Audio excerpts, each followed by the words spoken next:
All right, just like vectors in 2D, we can do vectors in 3D. Again, we'll start at the origin for these vectors. So essentially the origin in this case is going to be the point 0, 0, 0, which is kind of the point right here.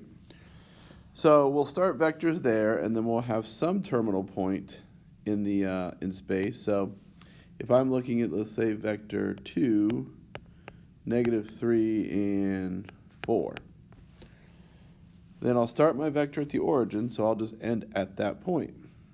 So let's go 2 on the x, so that's 1, 2. -3 on the y, so that's 1, 2, 3. And then up 4, so 1, 2, 3, 4. So this is that ending point. That's why I went to positive x2, negative y3, and up z4. So here would be this vector in 3 dimensions. Kind of pointing back toward us and up, that would be that vector.